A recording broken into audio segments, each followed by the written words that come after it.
no haya estado, arrancamos con la unidad modalidades del contrato, vimos las características del contrato por tiempo indeterminado, digamos, del contrato tipo, vimos toda la regulación del periodo de prueba, que está en el artículo 92 bis, y vimos la primera de las modalidades contractuales, que es el contrato a plazo fijo.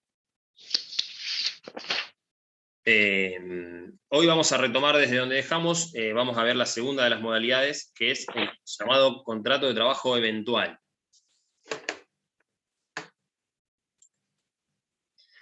Bien, contrato de trabajo eventual. ¿Qué sería o a qué nos referimos cuando hablamos de un contrato de trabajo eventual? La particularidad o la denominación de esta modalidad contractual, el nombre, nos da ya una primera aproximación de qué es esta figura que vamos a analizar. Hablar de algo eventual nos acerca de alguna manera a la idea de algo sujeto a evento o a contingencia, es decir, algo incierto. Por eso utilizamos esta figura contractual para relaciones laborales que son intrínsecamente transitorias, es decir, que no están destinadas a perdurar. La vinculación en sí misma carece de la permanencia que tiene el contrato de trabajo por tiempo indeterminado. Y la particularidad de este tipo de contrato es que la tarea, el vínculo, va a extinguirse cuando se concluya la tarea encomendada al trabajador. Es decir, que estamos ante una especie de los contratos por tiempo determinado, pero la duración de ese contrato queda subordinada al acaecimiento de un hecho futuro e incierto. ¿Y cuál es ese hecho futuro e incierto? El cumplimiento de la tarea que fue encomendada al trabajador. ¿Cuál es la primera diferencia que encontramos con el contrato a plazo fijo que vimos en la clase pasada? Bueno, en este caso, la principal diferencia tiene que ver con la posibilidad de prever o no cuándo finaliza la tarea que se le encomienda al trabajador. Siempre que se pueda prever en qué momento la tarea va a finalizar, vamos a tener que utilizar un contrato de trabajo a plazo fijo. Cuando no se pueda prever el momento en el que finaliza esa tarea, podemos utilizar la figura del contrato de trabajo eventual. ¿Dónde lo encontramos regulado, este tipo de contrato? Bueno, este contrato está en el artículo 99 de la Ley de Contrato de Trabajo y también encuentra regulación en los artículos 69 a 74 de la Ley 24013. Bien, ¿qué dice el artículo 99 de la Ley de Contrato de Trabajo? Dice, cualquiera sea su denominación, se considerará que media contrato de trabajo eventual cuando la actividad del trabajador se ejerce bajo la dependencia de un empleador para la satisfacción de resultados concretos tenidos en vista por éste en relación a servicios extraordinarios determinados de antemano o exigencias extraordinarias y transitorias de la empresa, explotación o establecimiento, toda vez que no pueda preverse de antemano un plazo cierto para la finalización del contrato. Después dice, se entenderá además que media tal tipo de relación cuando el vínculo comienza y termina con la realización de la obra, la ejecución del acto o la prestación del servicio para el que fue contratado el trabajador. Fíjense, lo primero que vemos es el carácter subsidiario de este contrato en relación al contrato a plazo fijo. El mismo artículo 99 dice siempre que no pueda preverse de antemano un plazo cierto para la finalización. Y lo segundo que vemos es la característica, que resalta la característica de la tarea, que es objeto, digamos, de la prestación que va a llevar el trabajador. Que la tarea en sí misma es intrínsecamente eventual. Y además esta tarea está predeterminada por el empresario. Les pongo un ejemplo para que entiendan este tipo de contratación. Supongamos que una empresa se dedica a fabricar barbijos. Y durante la pandemia tuvo picos de producción totalmente anormales, extraordinarios. Supongamos que ordinariamente fabricaba 5.000 barbijos por mes y pasó a fabricar 300.000 barbijos por mes. Bueno, este tipo de contrato se puede utilizar para este tipo de características, para este tipo de tarea. Este empresario puede contratar trabajadores eventuales. ¿Para qué periodo? Mientras dure esta exigencia extraordinaria del mercado, que ya sabemos, y esto es una característica fundamental que vamos a ver ahora, no tiene que ser de carácter permanente. No es que simplemente la empresa está pasando un buen momento, le está yendo bien y está vendiendo mucho, porque en ese caso, la permanencia de ese aumento de ventas hace que el empresario tenga que recurrir a un contrato por tiempo indeterminado. En este caso, estamos hablando de algo que es justamente eventual. Este aumento de ventas no está destinado a convertirse en permanente, digamos, es temporal, ¿se entiende? Bien. Si bien la eventualidad en sí misma, digamos, la eventualidad como categoría jurídica es una sola, tiene que ver con justamente lo que decimos, con la índole transitoria de la necesidad del trabajador, la doctrina ha elaborado ciertas categorías o hipótesis de trabajo eventual, que surgen tanto de lo que leíamos en el artículo 99, como de la regulación de los artículos 69 a 74 de la ley 2403. La primera de estas categorías, que surge del artículo 99, es la contratación del trabajador para servicios extraordinarios determinados de antemano. Fíjense que dice, el artículo dice, cuando la actividad del trabajador se ejerce bajo la dependencia de un empleador para la satisfacción de resultados concretos tenidos en vista por este, en relación a servicios extraordinarios determinados de antemano. Esta categoría es la que menos se utiliza porque estamos hablando de trabajos que son ajenos a la actividad normal de la empresa, a la actividad que habitualmente desarrolla la empresa. ¿Cuál sería un ejemplo? Por ejemplo, contratar un trabajador para que pinte un galpón dentro de la empresa. Fíjense, este es un ejemplo clásico que suele dar la doctrina, contratar un trabajador para que haga una obra dentro de la empresa. Pero normalmente, ¿a qué tipo de contrato recurriría una empresa que quiere hacer eso, que quiere hacer ese tipo de obra? ¿Y no iría más por una locación de servicios? Exacto. Recurriría a un contrato civil, como es un contrato de locación de servicios o un contrato de locación de obra.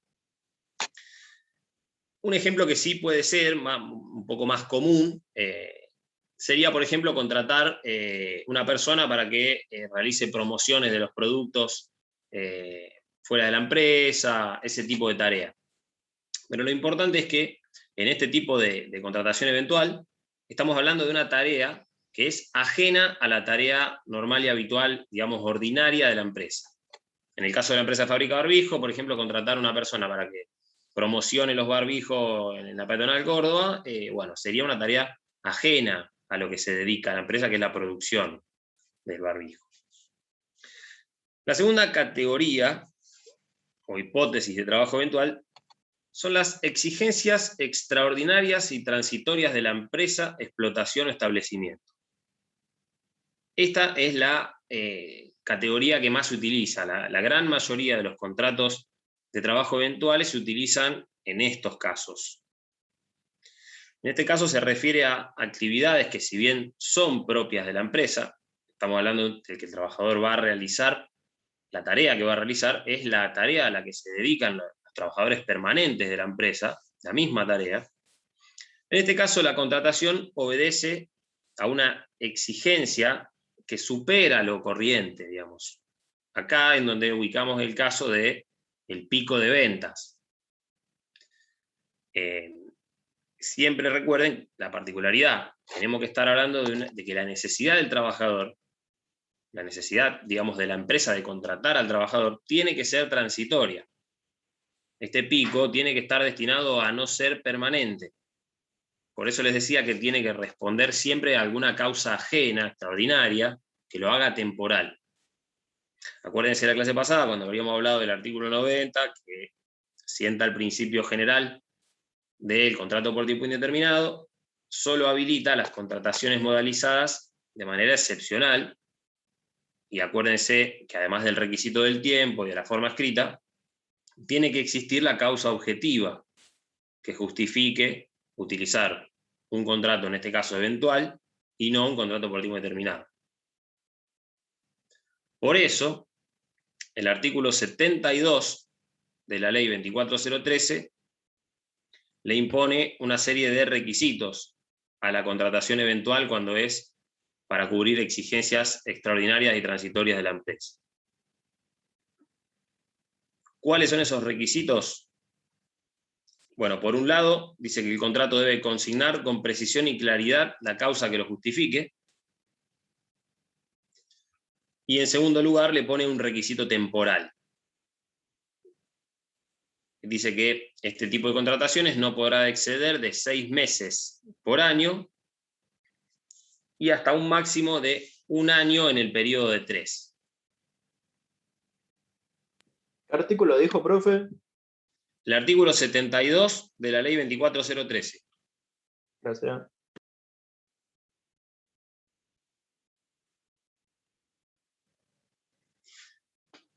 Bien. Y por último, la última categoría de trabajo Profe, eventual. perdón. Sí. ¿Puedes repetir cuál es el plazo máximo? Se pueden contratar hasta 6 meses por año y hasta 1 año en un periodo de 3 años.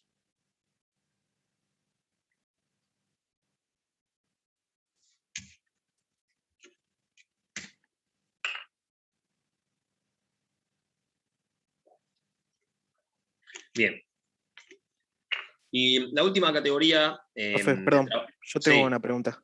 6 meses por 1 año. ¿Un año qué sería la exigencia extraordinaria que declara el empleador? Exacto. Este requisito, estos dos requisitos que vemos, digamos, de consignar con precisión y claridad la causa que justifica y el límite temporal, están fijados por el artículo 72 específicamente para este tipo de contratación eventual. Cuando la contratación se hace por un pico de producción. Claro, o sea, el empleador declara que la exigencia extraordinaria estima 1 año, entonces el trabajador no podría trabajar más de 6, o ¿cómo sería? No.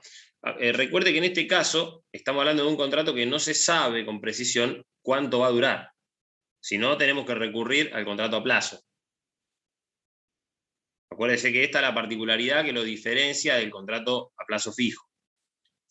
Se sabe que se tiene que consignar cuál es la eventualidad que justifica la contratación, pero esa eventualidad no se sabe si va a durar 1 mes, 2 meses, 3 meses.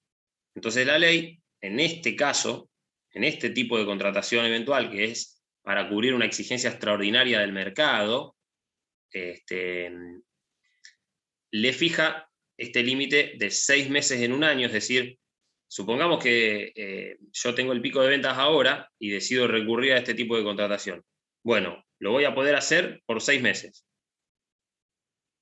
Ahora, supongamos que el trabajador no lo contrato por 1 mes, lo vuelvo a contratar, bueno, ahí regiría el segundo límite, que es hasta 1 año en un periodo de 3. Pero no es que en el contrato se consigna la duración, sino que, ¿cuál va a ser el efecto? Como en todos estos casos, que siempre la ley interpreta que el incumplimiento de cualquiera de todos los requisitos formales genera la conversión en un contrato por tiempo indeterminado. Si yo contrato a un trabajador eventual para cubrir una exigencia extraordinaria del mercado y supero los 6 meses, se va a convertir en un contrato por tiempo determinado.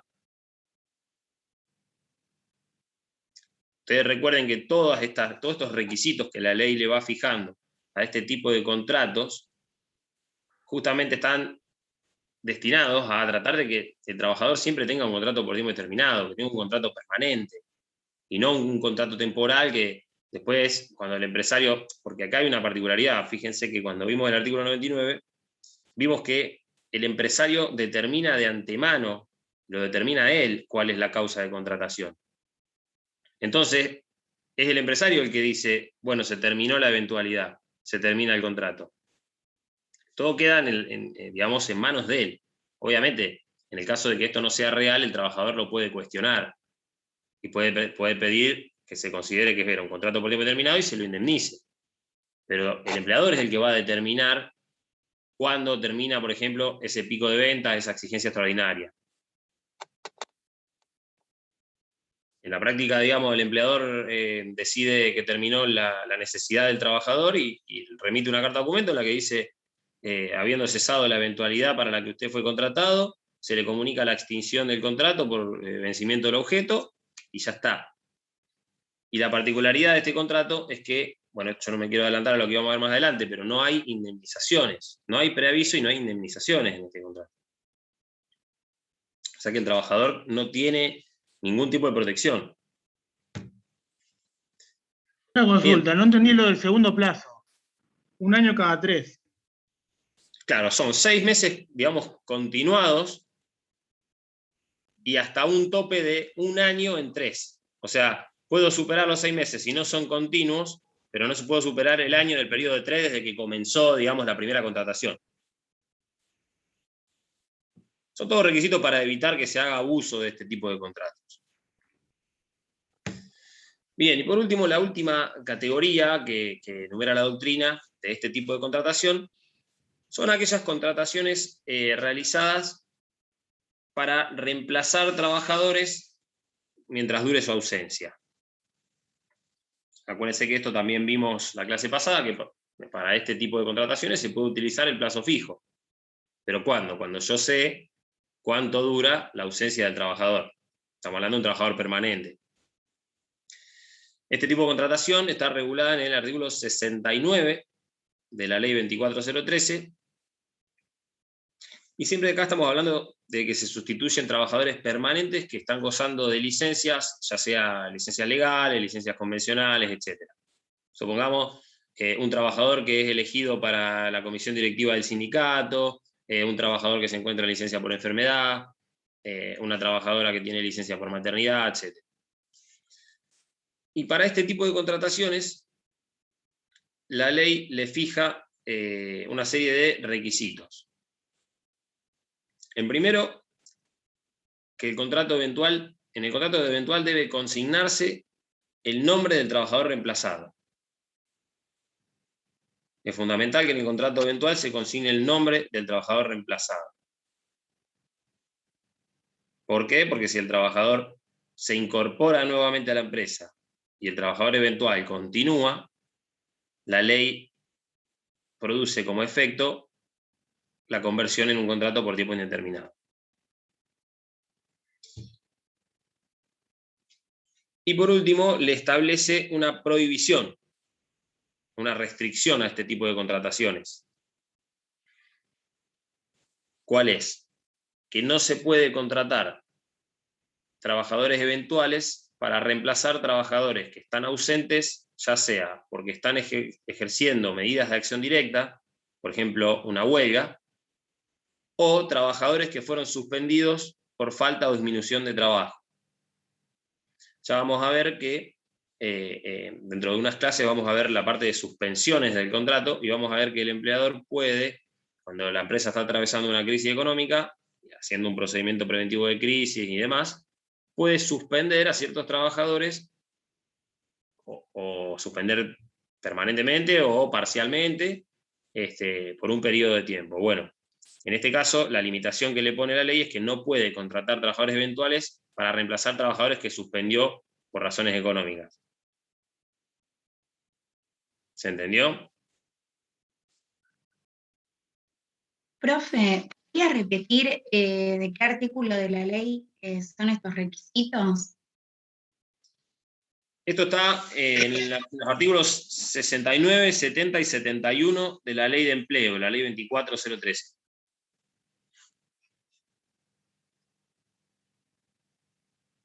O sea, no puede contratar eventuales para reemplazar trabajadores que están ausentes, ya sea porque están suspendidos por razones económicas o porque se encuentran ejerciendo cualquier medida de acción sindical.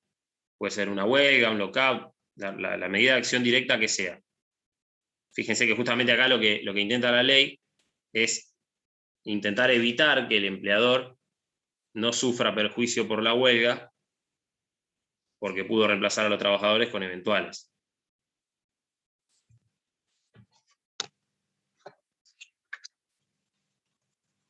¿Se entendió? Perfecto, profe. Bueno. Una pregunta, profe. Sí. Con respecto a las cargas sociales o sea, yo te contrato a vos eventual por un tiempo, ese determinado tiempo cumple lo mismo, carga social, jubilación, obra social, o sea, todo igual. Exactamente. El ingreso, aporte y contribuciones tanto a la seguridad social como a la obra social se hace de igual manera que un trabajador permanente, un trabajador por tiempo indeterminado.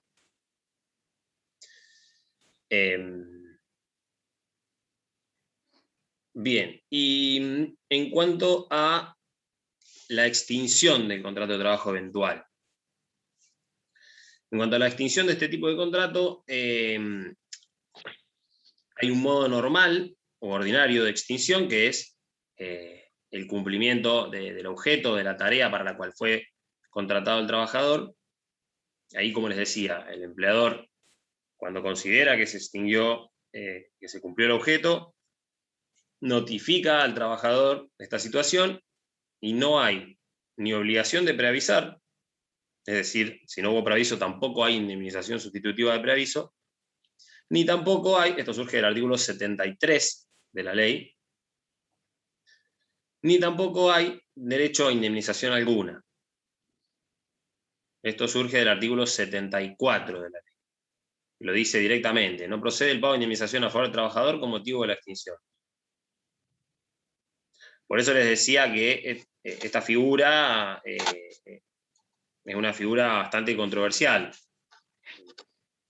Digamos, la jurisprudencia suele ser muy restrictiva con la causa objetiva que justifica este tipo de contratación.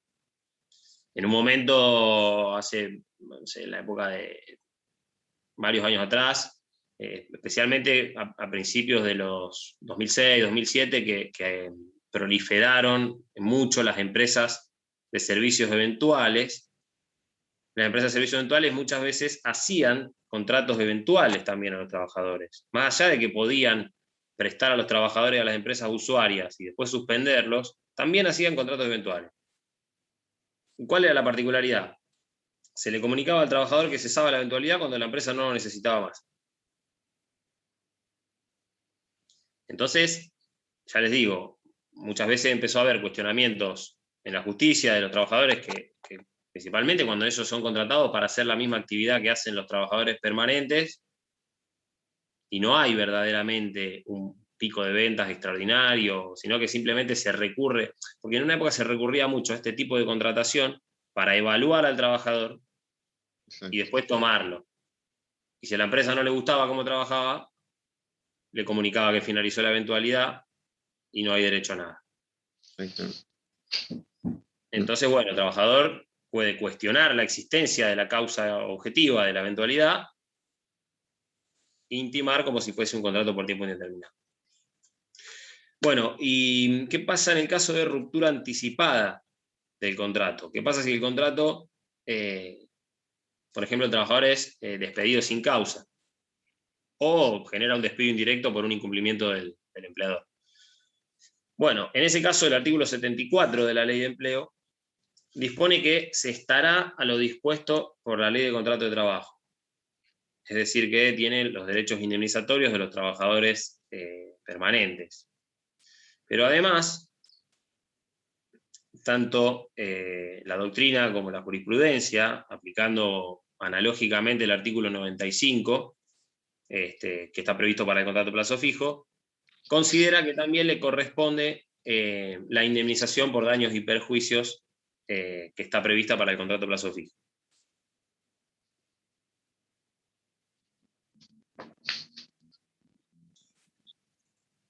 Bueno, ¿hay algo que quieran preguntar del contrato eventual?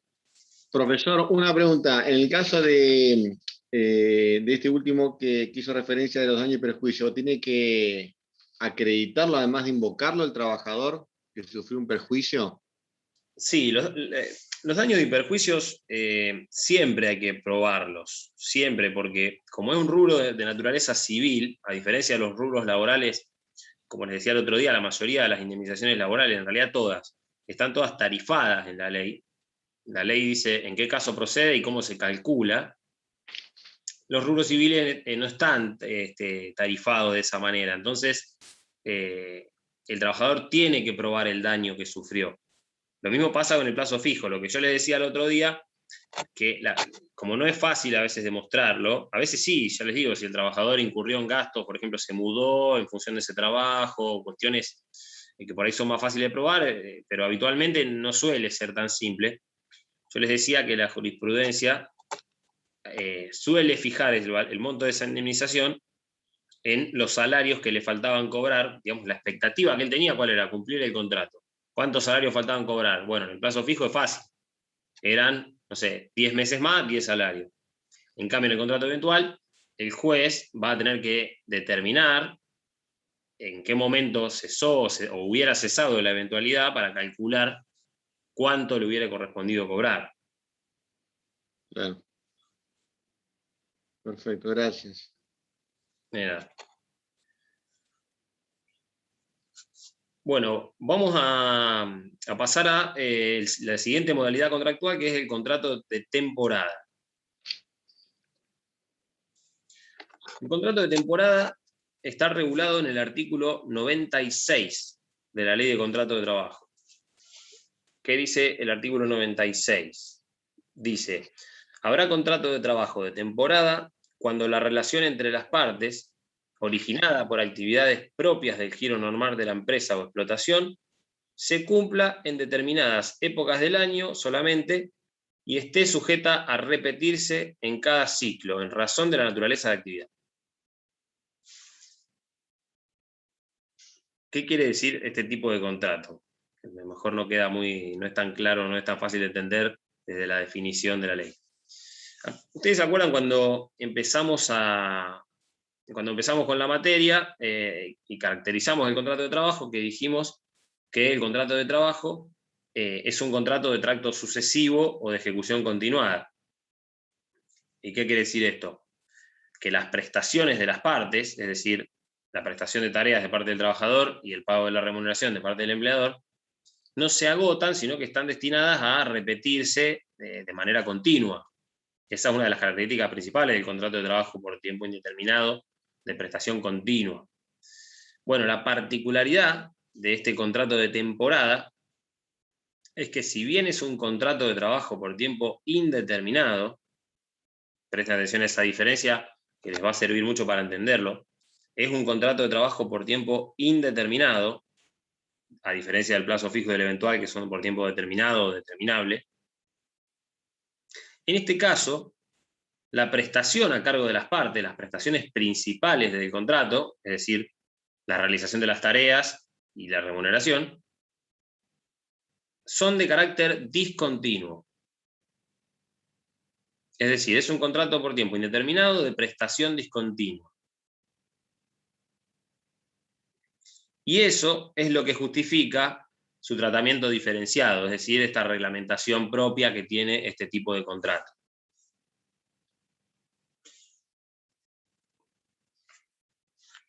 ¿Y por qué es de esta manera?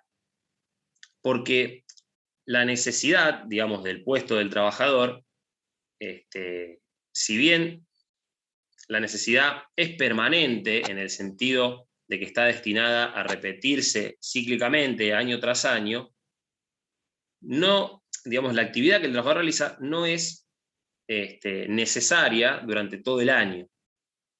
Esa necesidad del trabajador solo se verifica durante una determinada época del año denominada ciclo o temporada.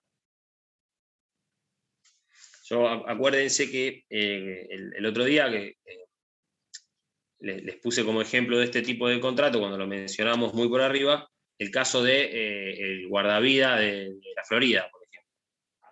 El guardavida de la Florida durante el invierno seguramente no está trabajando de guardavida en la Florida. ¿Por qué? Porque no es necesario, porque el establecimiento directamente está cerrado. Profesor, Sí. Puede ser el contrato de uvas, viñas y frutales también, que es por ciclo estacional de la fruta que hay que cosecharlo, de los frutales o las pides, por ejemplo. ¿Podría entrar acá también? Sí, encajaría perfectamente, pero no es justamente un ejemplo porque ese tipo de contratos entra en la parte de los contratos agrarios. Ah, porque sea específico, eso está bien. Claro. Exactamente, eso lo vamos a ver cuando veamos con el doctor Pastorino la unidad de estatutos especiales. Vamos a ver que el Estatuto del Peón Rural regula todos los tipos de contrato por estación y demás. Por lo tanto, si bien objetivamente encuadraría, no es un caso en donde se aplique este tipo de contrato porque tiene su propia regulación. Pero sí, es así. Bueno, no me quiero adelantar, ahora vamos a seguir cuando veamos que hay dos tipos de contrato de temporada. Bueno, ¿cuál es la diferencia con el contrato eventual? Que si bien en ambos casos la necesidad del trabajador no es continua, digamos, no se verifica durante todo el año, la diferencia es que en el caso del trabajador eventual está destinada a agotarse, mientras que en el caso del contrato de temporada está destinada a repetirse cíclicamente. Todos los años es necesario durante la temporada el trabajador. ¿Y de dónde surge esto? ¿Quién es el que lo determina?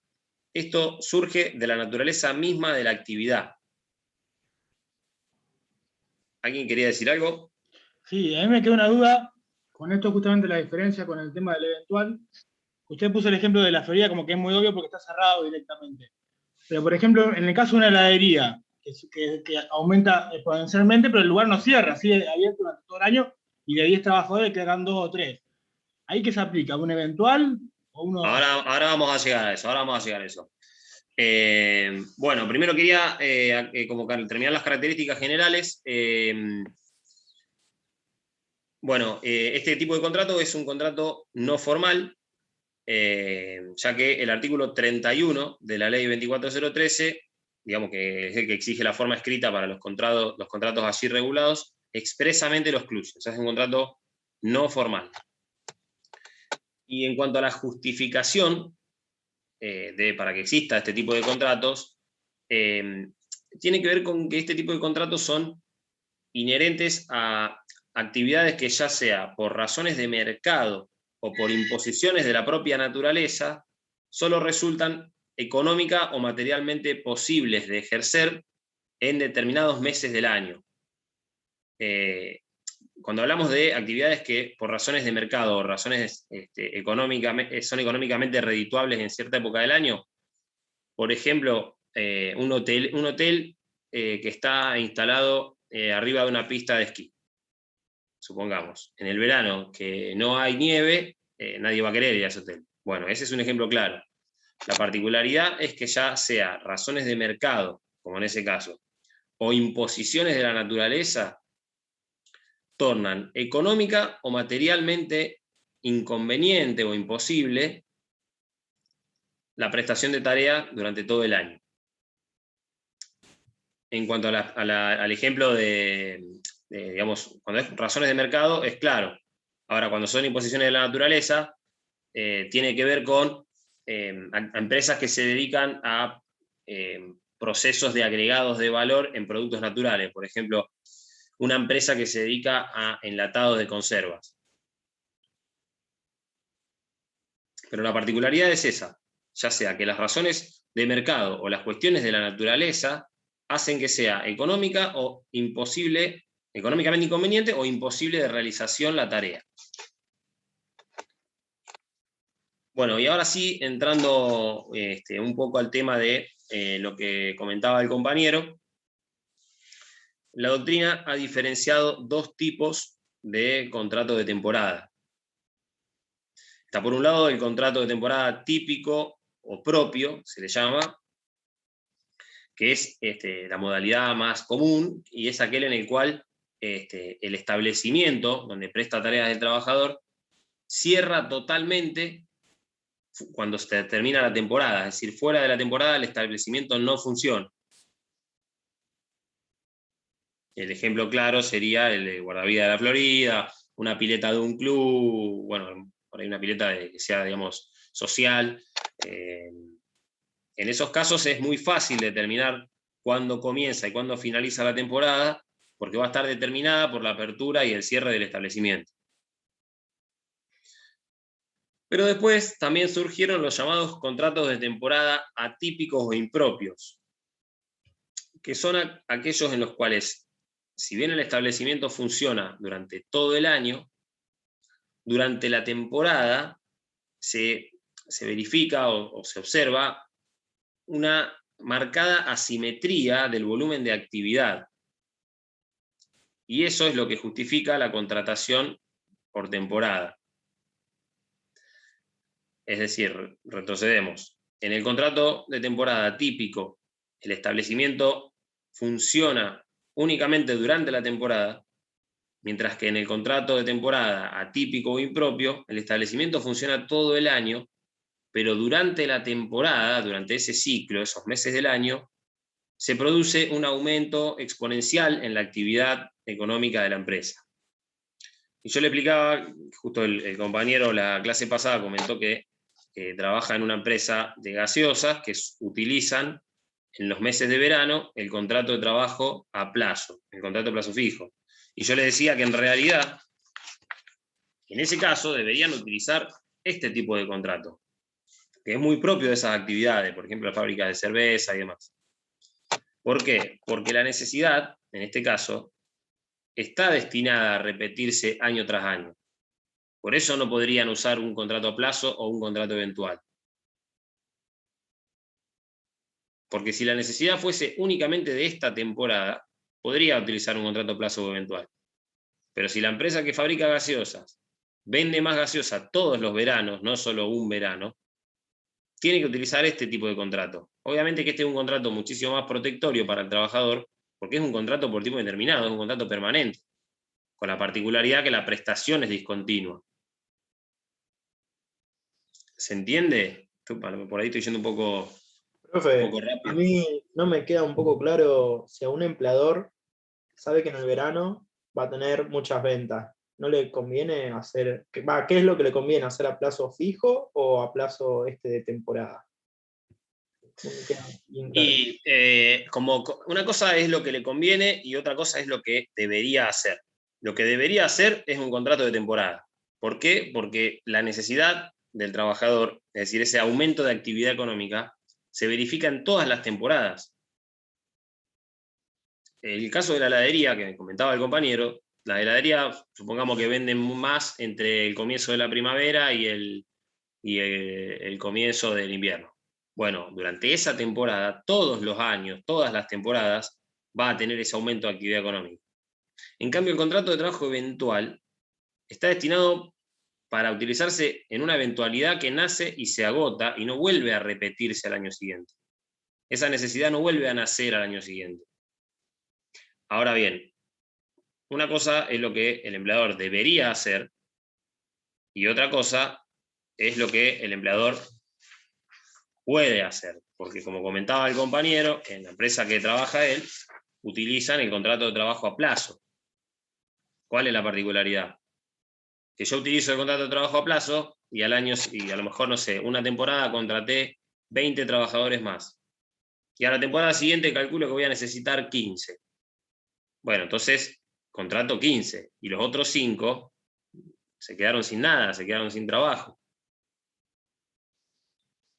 ¿Se entiende? Porque yo en el contrato de trabajo a plazo y en el contrato de trabajo eventual no tengo la obligación de volver a convocar a los trabajadores al inicio de la temporada siguiente, que eso es lo que vamos a ver ahora. En cambio, en este caso sí. Y si yo decido finalizar el contrato, voy a tener que pagar las indemnizaciones, como si fuese un contrato por tiempo indeterminado. En cambio, en el contrato a plazo, solo voy a pagar una indemnización si el contrato supera el año, que no sería este caso, porque si no, no sería un contrato de temporada, y en el contrato eventual no voy a pagar nada. ¿Se entiende, Genaro? Sí, profe, se entiende re bien. Como les decía, para terminar con este tema de los dos tipos de contrato, el típico y el atípico, el contrato de temporada típico y atípico, en el caso del contrato de temporada atípico, muchas veces se hace muy difícil determinar cuándo comienza y cuándo finaliza la temporada. Hay un plenario de Cámara Nacional que se llama Acuña contra Frigorífico La Negra, en donde se determinó que si el trabajador que es contratado por temporada continúa trabajando una vez que finaliza la temporada, el contrato se convierte en uno por tiempo indeterminado.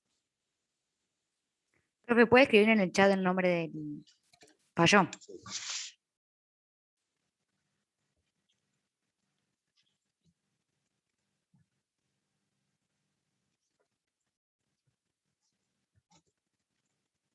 Uy, me faltó una. Bien. ¿Cuál es o cómo es el régimen legal que establece la ley para este tipo de contratos? Bueno, en primer lugar, establece un derecho de permanencia al trabajador. Esto está en el artículo 97, segunda parte. Y dice que el trabajador de temporada adquiere la totalidad de los derechos que la ley reconoce a los contratos por tiempo indeterminado de prestación continua o permanente.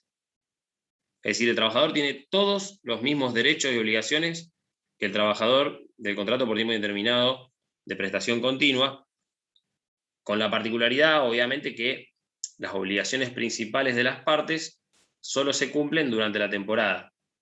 Ahora bien, durante el resto del año, el vínculo subsiste y los demás deberes subsisten. Por ejemplo, el deber de fidelidad, el deber de buena fe, el deber de no concurrencia, subsisten. En cuanto a la extinción incausada del contrato que establece la ley, bueno, en este caso varía según si el despido se produce durante la temporada o una vez finalizada la temporada, digamos durante el periodo de receso. Si el despido se produce durante la temporada, el artículo 97, primera parte, equipara los efectos a la extinción del contrato a plazo fijo.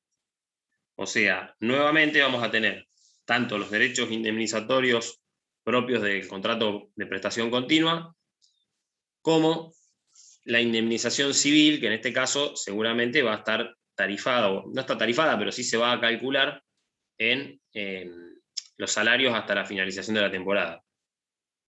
En eso coincide con las regulaciones que venimos viendo. En cambio, si el despido se produce durante el periodo de receso, se aplican las reglas del despido común de cualquier trabajador, por lo tanto solo va a tener derecho a las indemnizaciones comunes. ¿Se entiende? Profe, ¿qué sería el 245 solamente? Sí, no, claro, la indemnización por despido o por antigüedad del 245, si no le otorgaron preaviso, la indemnización sustitutiva de preaviso, claro. Y nada más, porque en este caso, como no cobra salario, no, si se lo despidiese durante el periodo de la temporada, además va a cobrar digamos, lo que se llama la indemnización de integración del mes de despido. Cuando un trabajador común y corriente es despedido en un día del mes que no coincide con el último día del mes, esta indemnización es el salario que le falta hasta completar el mes. Bueno, en este caso no la cobraría porque si es durante el receso no tiene derecho al salario.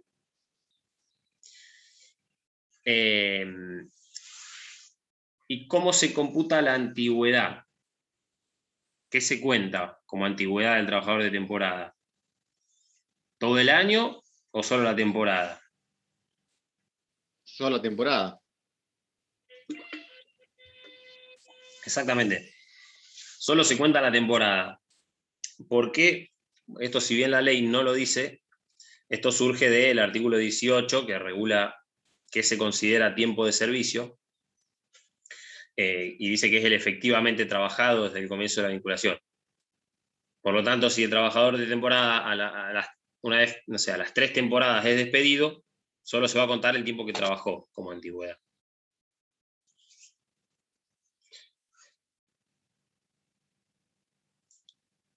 ¿Y qué pasa con las enfermedades o accidentes inculpables? Si el trabajador durante la temporada sufre un accidente o una enfermedad ajeno al trabajo.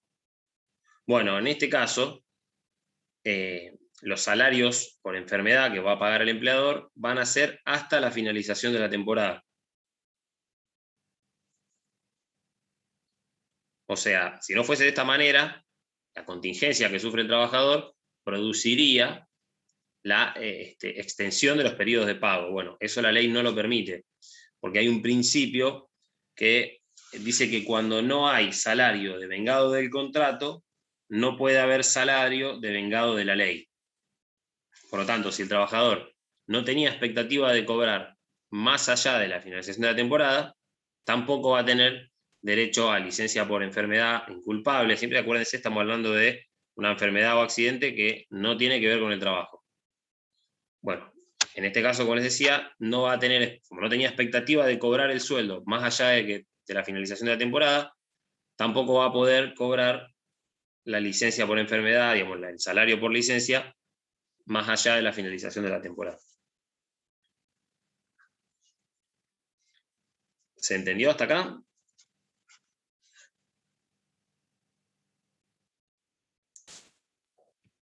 ¿Alguien quiere hacer alguna pregunta? Sí. No, decía que se entendió. Bueno. Entonces, si continúa la enfermedad o el accidente y empieza la temporada de vuelta, ¿empieza a cobrar de vuelta? Sí, obvio que sí. Ahora vamos a ver otra particularidad que tiene este régimen, y ahora cuando veamos esto te vas a dar cuenta por qué.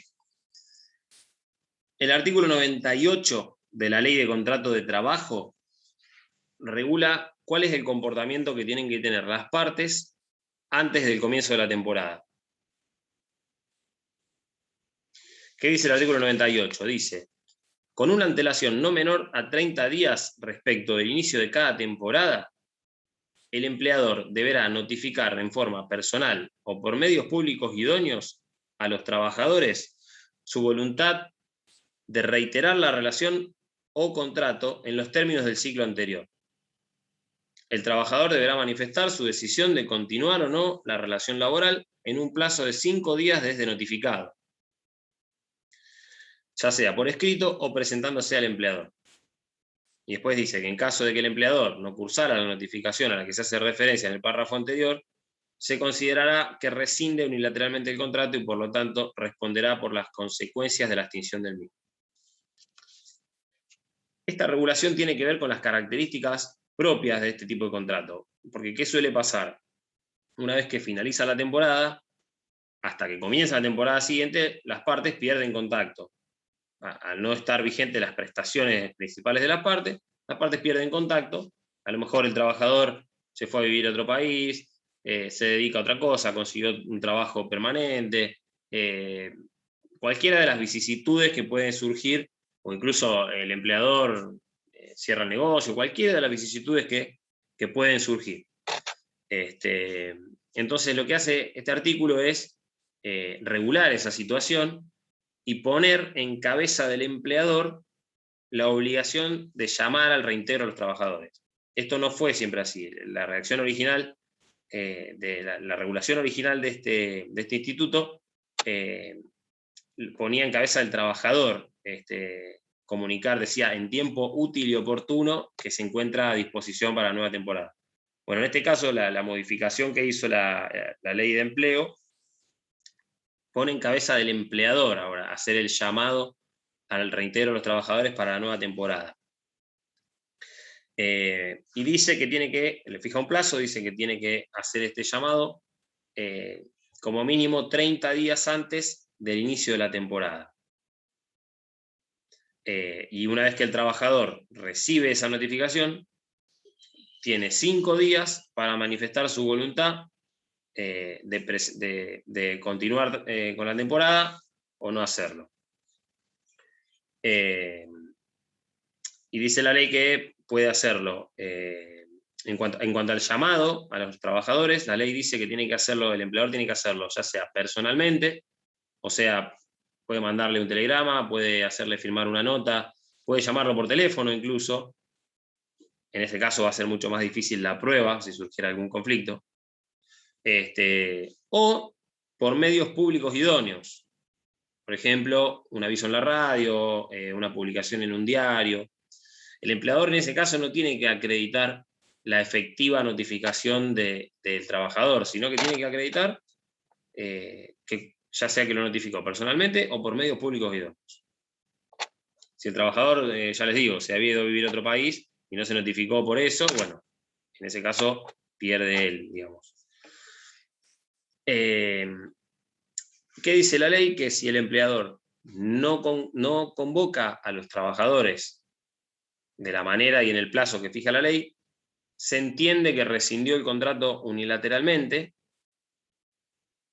por lo tanto va a tener que indemnizar a los trabajadores. Y lo que no dice nada la ley es qué pasa si el trabajador no se presenta a tomar la temporada o no comunica dentro de los 5 días de notificado que va a tomar el puesto de trabajo. La ley no lo dice en ese caso, qué es lo que pasa.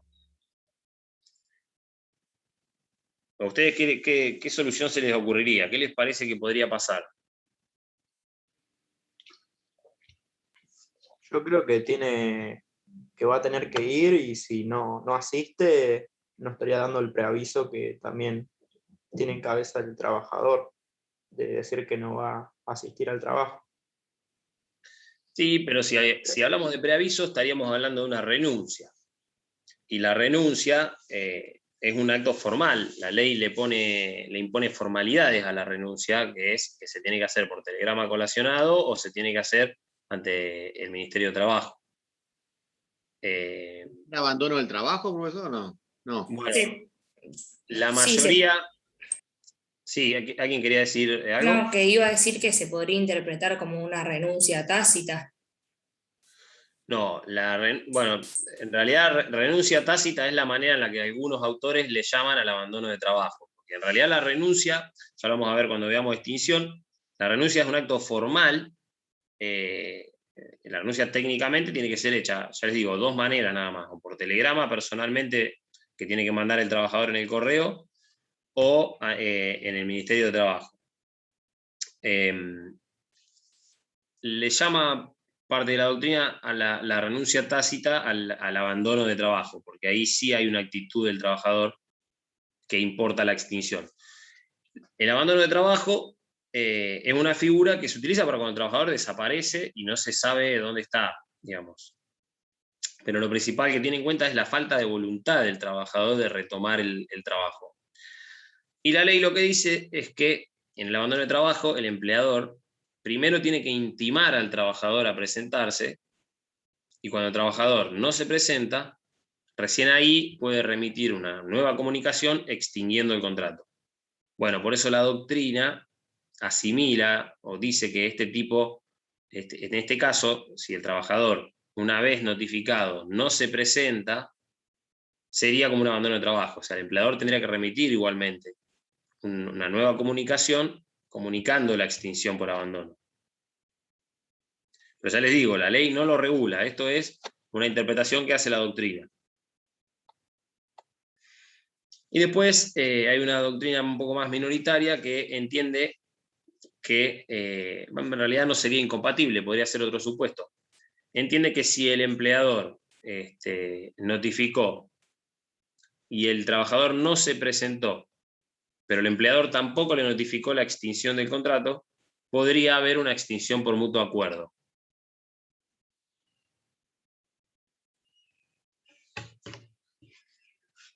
Pero siempre lo importante, o en lo que repara la ley, es que el empleador convoque a los trabajadores, ya sea personalmente o por medios públicos idóneos, y que lo haga cuanto menos 30 días antes del inicio de la temporada. ¿Quedó claro cómo es esta regulación? Sí, profe. Bueno. Vamos a ver ahora otra de las modalidades, que es el contrato de trabajo a tiempo parcial. Esta es una modalidad muy, muy controvertida también. El contrato de trabajo a tiempo parcial no estaba regulado en la ley de contrato de trabajo original. fue incorporado por la ley 24.465 del año 1995. Si bien la ley 24.013, que fue del 91, fue la primera ley que incorporó, la primera ley, digamos, flexibilizadora, que empezó a incorporar y a regular todos estos contratos, si bien esa ley había hablado un poco de la reducción de la jornada, o sea, incorporó la posibilidad de la reducción de la jornada del trabajador al modificar el artículo 198 y posibilitar la reducción de la jornada legal, lo dejó en el marco, digamos, de la negociación colectiva. Lo que hizo fue habilitar que los convenios colectivos reduzcan la jornada legal. Pero en el año 95, mediante esta ley, la 24.465, directamente se incorporó como una modalidad autónoma el contrato de trabajo a tiempo parcial. Está regulado en el artículo 92 ter de la Ley de Contrato de Trabajo, y dice que es aquel contrato en virtud del cual el trabajador se obliga a prestar servicios durante un número de horas al día o a la semana inferiores a las 2/3 partes de la jornada habitual de la actividad. Es decir, estamos en un contrato por tiempo indeterminado, de prestación continua, permanente, pero la particularidad es la reducción de la jornada. Es el famoso caso del trabajador de media jornada. Pero no es tan simple como decir el trabajador de media jornada. Ahora vamos a ver que tiene que cumplir un montón de cuestiones, un montón de requisitos. ¿Cuál es la primera característica? Que es producto de un pacto, es producto de un acuerdo de voluntades entre el empleador y el trabajador. ¿Y cuál es la particularidad que tiene que tener esa jornada? Tiene que ser inferior a las 2/3 partes de la jornada habitual de la actividad. Supongamos que la mayoría generalmente la jornada habitual de la actividad suele coincidir con la jornada legal. En la mayoría de los trabajos, la jornada legal, el límite que impone la ley de jornada, que vamos a ver la semana que viene, es 8 o 48 horas semanales, es decir, 8 horas diarias o 48 horas semanales. Esa es la llamada jornada legal de trabajo. Entonces, la particularidad de esta modalidad contractual es que para poder utilizarla, la jornada no tiene que exceder de las 2/3 partes. En este caso, el trabajador no va a poder trabajar más de 5 horas, 20 minutos por día, o varios días a la semana, en la medida que no exceda, en este caso, de las 32 horas semanales. ¿Se entiende cómo juega el tema del límite? ¿Y por qué es importante la determinación de este límite? Porque la remuneración del trabajador va a ser reducida proporcionalmente a la cantidad de horas trabajadas.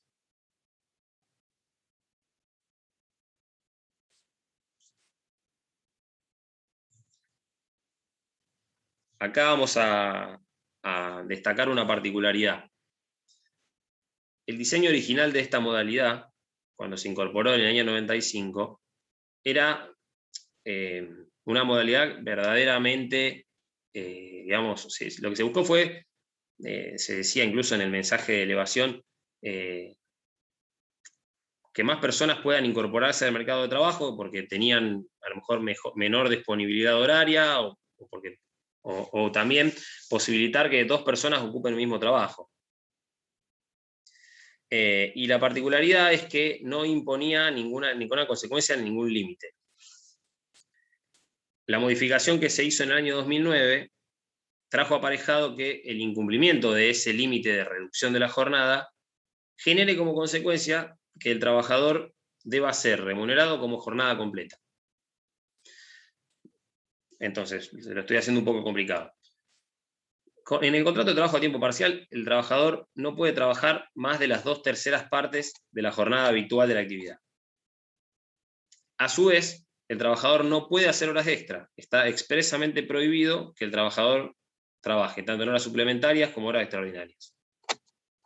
Salvo, dice la ley, el caso del artículo 89, que es el caso de peligro grave o inminente. Eso lo vamos a ver la clase de jornada, que es la semana que viene. Vamos a ver que el trabajador está obligado a prestar tareas en hora suplementaria cuando exista un peligro grave o inminente. Por ejemplo, se prendió fuego la fábrica, el trabajador no puede decir, terminó mi horario, yo me voy.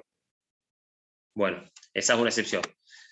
Y la particularidad es que si el trabajador tiene una jornada reducida, pero que no alcanza a ser inferior a las 2/3 partes, no se puede utilizar esta modalidad. Y ese es el caso clásico de los que pasa con los que trabajan 6 horas. ¿Qué pasa con los que trabajan 6 horas? Los que trabajan, nosotros tuvimos hace muy poquito, hubo un planteo de una serie de trabajadores que trabajaban 6 horas y que trabajaban en el colegio de abogados. Entonces, los trabajadores plantearon que incluso el convenio colectivo de UTEDIC, el convenio 700 del 2014, dice que la jornada normal de la actividad de entidades deportivas y civiles es 44 horas semanales. Es decir, es una jornada 4 horas semanales menos que la jornada legal de la ley. Entonces, ellos plantearon que trabajando 6 horas diarias estaban excediendo la jornada habitual de la actividad, por lo tanto, dijeron, esto es una violación al contrato de trabajo a tiempo parcial, por lo tanto pidieron que se les pague el salario como trabajadores a tiempo completo, y justamente también reclamaron todas las diferencias de los años anteriores. Y lo que se terminó resolviendo en la Cámara, finalmente se arregló el juicio, no hubo sentencia de Cámara, pero lo que terminó resolviendo la jueza de primera instancia fue que justamente al ser una jornada reducida, pero que violaba, digamos, no tan reducida como la que pide el contrato de trabajo a tiempo parcial, se los tenía que remunerar como salario a tiempo completo. ¿Se entiende? Profe, ¿qué artículo es? Todo esto que les estoy diciendo está en el artículo 92 ter. Gracias. Bueno, como les decía, en este tipo de contrato está prohibida la realización de horas extras, y en cuanto al fraccionamiento de la jornada, puede ser de dos tipos. Puede ser que el trabajador trabaja todos los días una jornada inferior, por ejemplo, todos los días trabaja 4 horas, o también puede ser que su asignación de tareas es en algunos días de la semana jornada completa. Por ejemplo, trabaja 3 días a la semana, 8 horas. ¿Se entiende? Se puede fraccionar de las dos maneras, jugando, digamos, con los dos límites.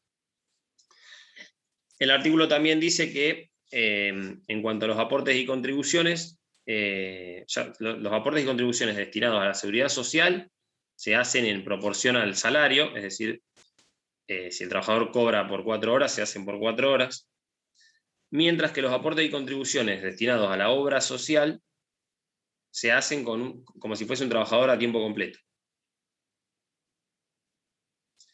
Por último, el artículo también dice o establece que los convenios colectivos de trabajo tienen que determinar el número máximo de trabajadores a tiempo parcial que puede tener la empresa en cada establecimiento, es decir, es un porcentaje cada tantos trabajadores a jornada completa. O sea, es una manera de ponerle un límite para que no se haga un abuso de esta figura. Y por último también dice que los trabajadores a tiempo parcial van a tener prioridad cuando la empresa necesite tomar trabajadores a tiempo completo.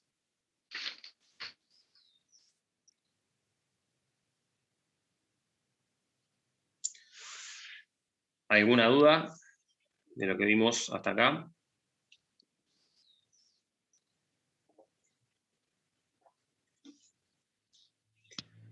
Profe, bueno, una sola cosita que ahí me estaba anotando y se me fue.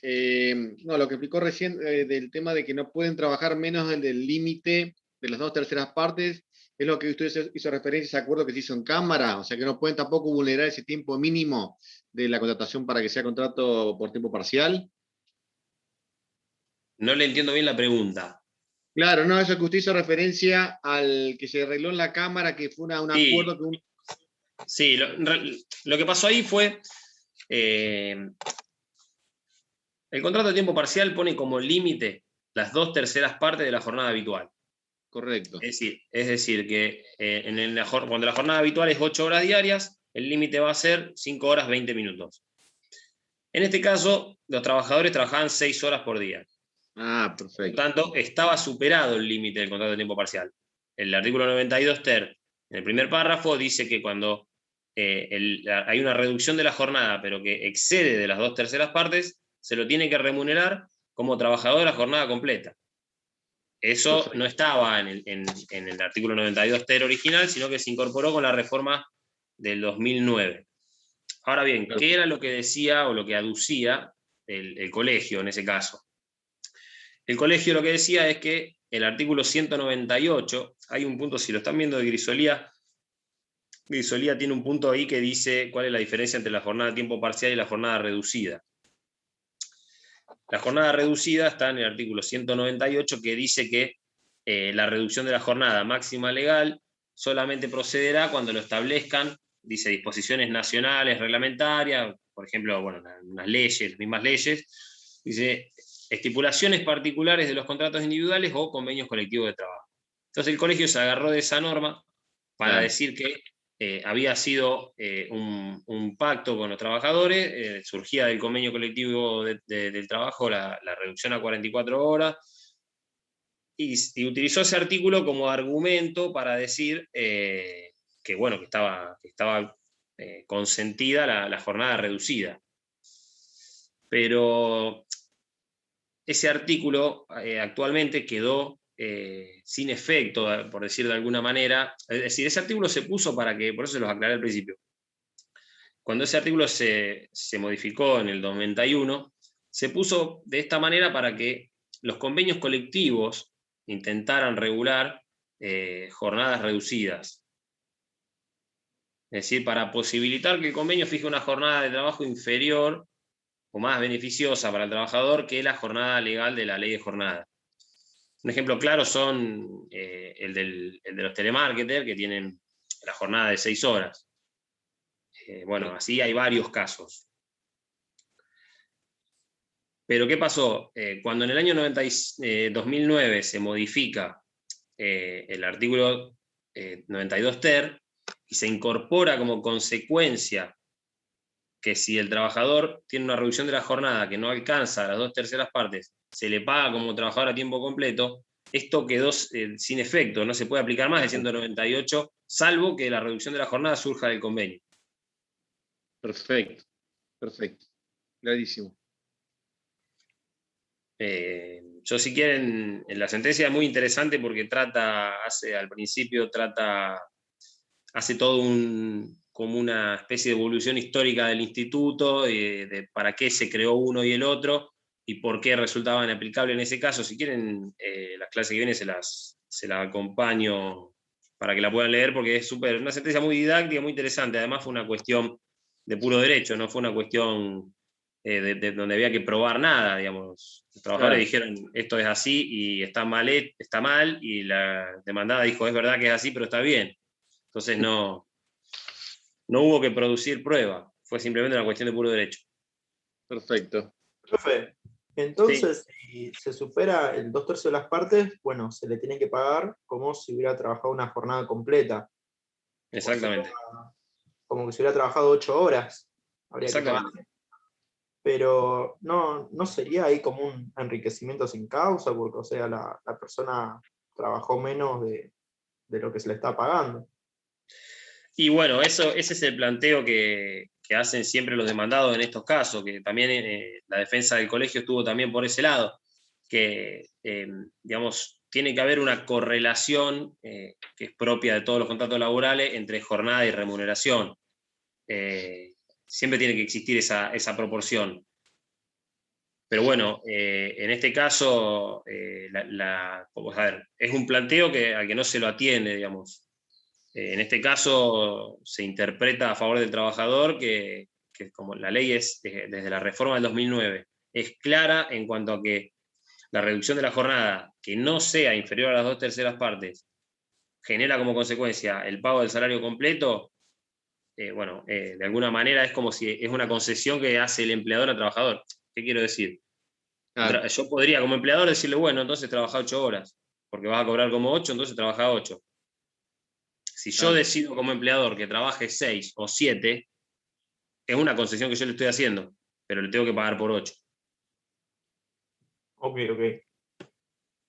Pero sí, lo que usted dice es la defensa, integró la defensa del colegio en ese caso y es una de las defensas típicas que se ponen en estos casos. De hecho, ya le digo, yo creo que el colegio decidió arreglarlo, lo arreglaron en una audiencia. Creo que el colegio decidió arreglarlo porque sabía o habrá intuido que no tenía chance de ganarlo, digamos, que la postura de la Cámara iba a ser confirmar el fallo de primera instancia. Bueno, ¿alguna duda de este tipo de contrato? ¿Algo que quieran preguntar?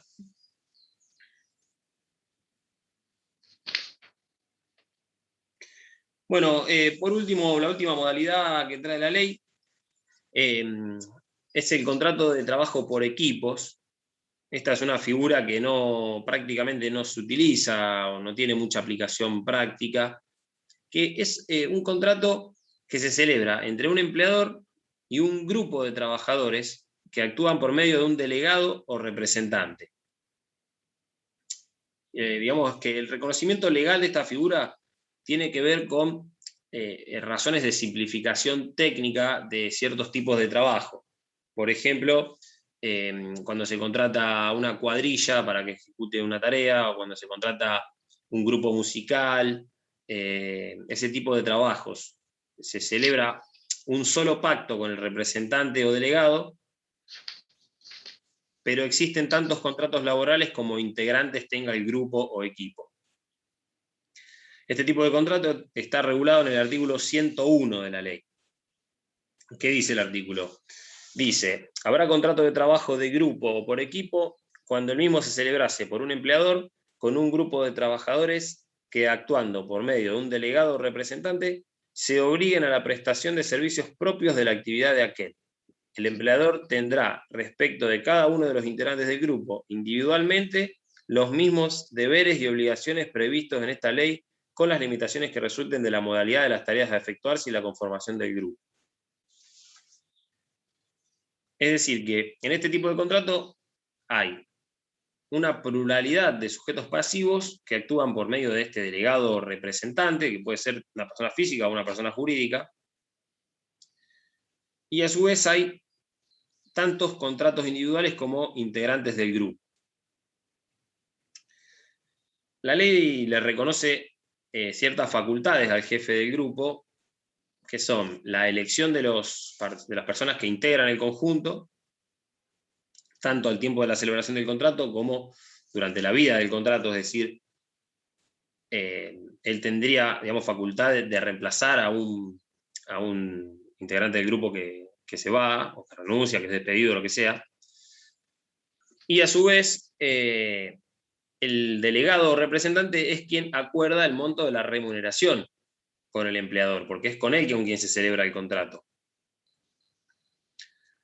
Por lo tanto, es también quien se encarga de la distribución de la remuneración entre los integrantes del grupo.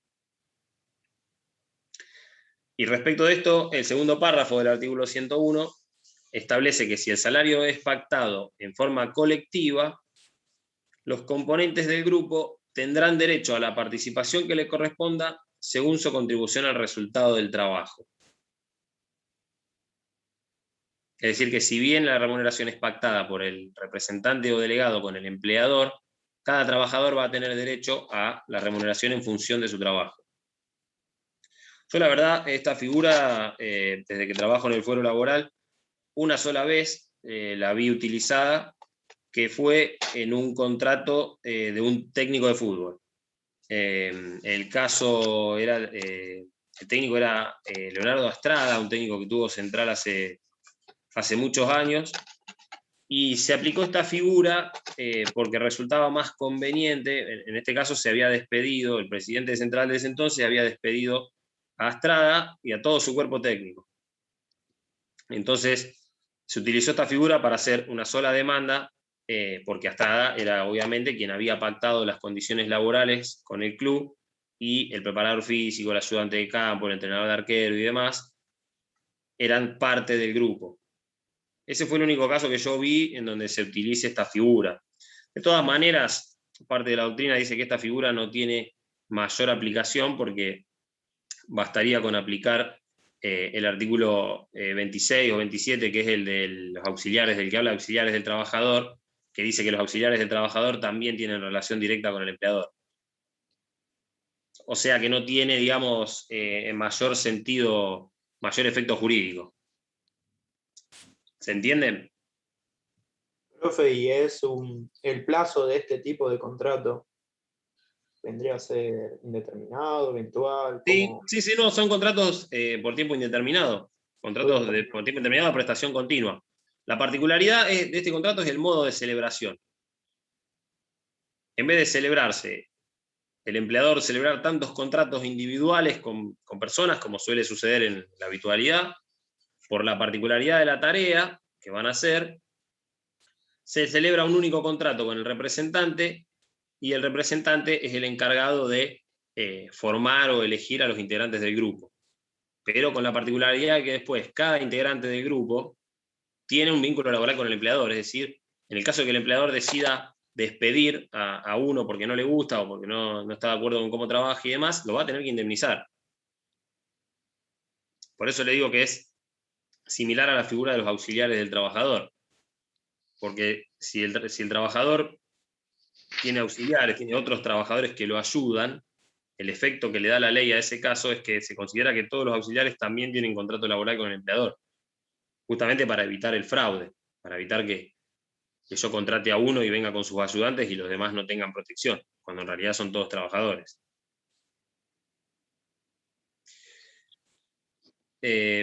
Bueno, a su vez la ley hace una pequeña distinción o aclaración y dice que aquellos trabajadores que el empleador contrate para ayudar al grupo no tienen participación en la remuneración, en la división de la remuneración pactada.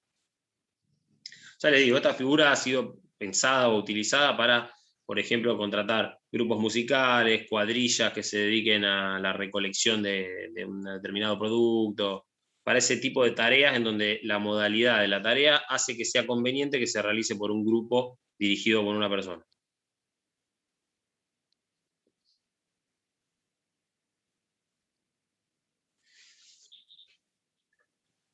Bueno, ¿alguien quiere hacer alguna pregunta?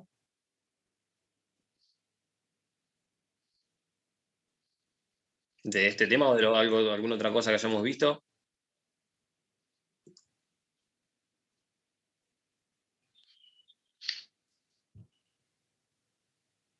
Bueno, chicos, entonces terminamos por hoy. La semana que viene vamos a ver la clase de remuneración el lunes, y el jueves vamos a ver jornada, que son dos temas muy interesantes y también que se preguntan mucho en el examen, así que bueno, les recomiendo que estén todos.